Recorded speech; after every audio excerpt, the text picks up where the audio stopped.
di laut yang cerah, mengarahkan haluannya ke pantai seberang.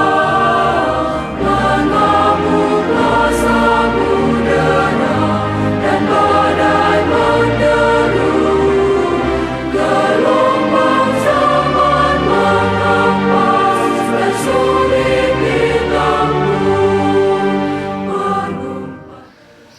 Selamat pagi untuk kita semua. Semoga anak didik ibu dalam keadaan sehat. Dan kini ibu kembali lagi bersama kalian dalam pelajaran agama Katolik.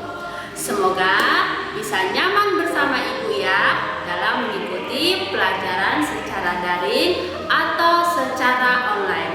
Dan rajinlah mengikuti ajaran maupun materi yang ibu sampaikan. Oke?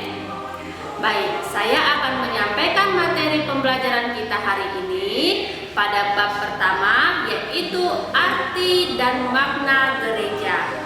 Pada bab pertama ini, tujuan kita adalah yang pertama, memahami arti dari gereja. Yang kedua, memahami makna gereja sebagai umat Allah.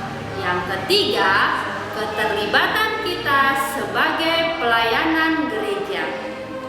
Nah, di sini ada beberapa gambar. Kalian perhatikan gambar di sini. Di sini ada gambar gereja. Kalian amati gereja itu apa? Berarti gereja itu adalah bangunan. Dan di sini ada juga gambar manusia ataupun orang, yang berarti itu adalah umat. Dan di sini juga ada kumpulan manusia dan ada gambar tangan, yang berarti kita selalu ingat berdoa. Maka dari itu kita akan lihat dari pengertian gereja, bahwa gereja itu eklesia, yaitu ek yang artinya keluar, kleo yang artinya memanggil. Dalam bahasa Portugis, gereja itu igreja atau gereja.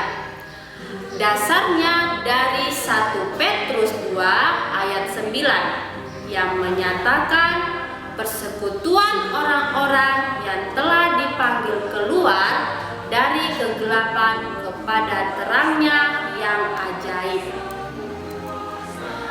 Kini akan menunjukkan bahwa gereja adalah terang bagi orang-orang yang beriman kepada Kristus.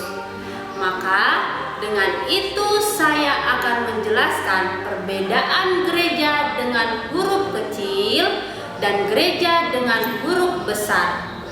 Bahwa G huruf kecil menunjukkan semua bangunan, bahwa di situ ada tembok, ada kursi, dan ada batu maupun lonceng. Lalu gereja huruf G besar ini menunjukkan di mana tempat banyak orang berdoa kepada Kristus. Maka kata eklesia atau gereja, jemaat atau umat yang dipanggil secara khusus. Jadi gereja adalah umat yang dipanggil Tuhan.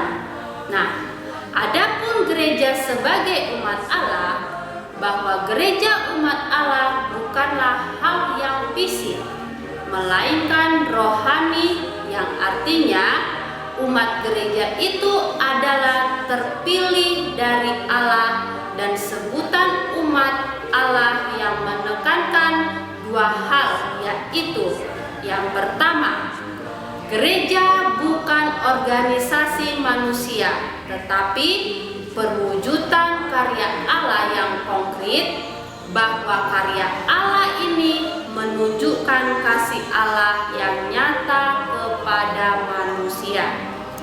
Yang kedua, gereja sebagai umat Allah itu bukan pertama-tama karena ada umatnya atau hierarki, tetapi karena keseluruhan Allah. Dengan dasarnya adalah cara hidup umat pertama maupun jemaat perdana atau kisah para rasul ayat 41 sampai 47. Ciri jemaat perdana sebagai berikut. Yang pertama, bertekun dalam pengajaran rasul-rasul. Yang kedua, bertekun dalam persekutuan. Yang ketiga, berkumpul memecahkan roti dan berdoa. Nah, sekarang ada konsekuensi gereja sebagai umat Allah. Apa itu konsekuensinya? Bahwa konsekuensinya ada 3, yakni yang pertama adalah untuk umat awam, bahwa umat harus menyadari kesatuan dengan umat yang lain atau menghayati umat dalam kebersamaan, bahwa kita datang ke gereja tidak sendiri tetapi ada orang lain.